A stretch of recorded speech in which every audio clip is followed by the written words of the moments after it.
تکبیرات دو طرح کی ہوتی ہیں ان دنوں میں.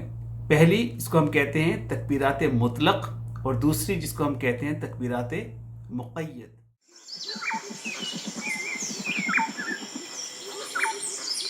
السلام علیکم ورحمۃ اللہ وبرکاتہ.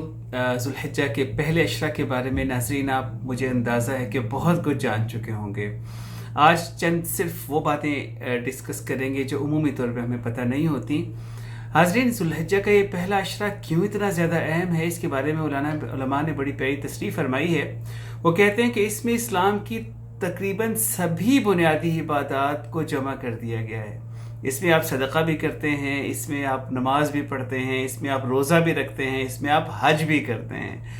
یہ ایام سال کے کسی اور اوقات میں نہیں آتے سبحان اللہ.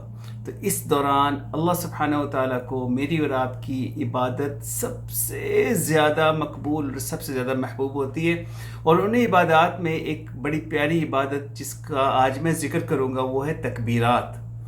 تکبیرات دو طرح کی ہوتی ہیں ان دنوں میں. پہلی جس کو ہم کہتے ہیں تکبیرات مطلق، اور دوسری جس کو ہم کہتے ہیں تکبیرات مقید. مطلق انریسٹرکٹڈ ہوتی ہیں جو کہ ذی الحجہ کے شروع ہونے سے، یعنی جب آخری دن ہوتا ہے ذوالقعدہ کا، اس دن مغرب کے بعد سے ذوالحجہ شروع ہو جاتا ہے، اس وقت سے لے کے ایام تشریق کے آخر تک یہ تکبیرات پڑھی جا سکتی ہیں. یہ کسی بھی وقت پڑھیں. صحابہ کا یہ معمول تھا کہ بازاروں میں نکل جاتے تھے اور اونچی اونچی تکبیرات پڑھتے تھے. آپ گھروں میں پڑھیں، آپ رستے میں جاتے ہوئے پڑھیں، یہ اللہ سبحانہ و تعالیٰ کو بے انتہا محبوب ہے. اور دوسری تکبیرات ہوتی ہیں جن کو تکبیرات مقید کہتے ہیں، جو کہ 9 ذوالحجہ کی فجر سے لے کے 13 ذوالحجہ کی عصر تک ہر فرض نماز باجماعت نماز کے ساتھ پڑھی جاتی ہیں.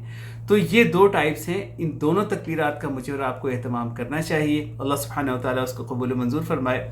اور دوسری بڑی امپورٹنٹ بات کہ جب بھی کوئی بہت بڑا ایونٹ آتا ہے، جب بھی کوئی بہت بڑی سپوز سیل لگتی ہے، تو ہم اس سے فائدہ اٹھانے کے لیے ایک اسپیشل پلان کرتے ہیں.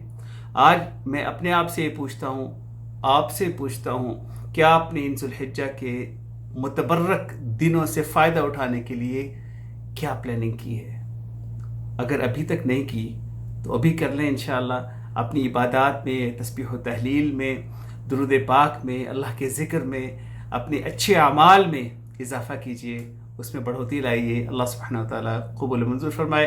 السلام علیکم ورحمۃ اللہ وبرکاتہ. اللہ اکبر اللہ اکبر اللہ اکبر لا الہ الا اللہ اللہ اکبر اللہ اکبر اللہ اکبر وللہ الحمد.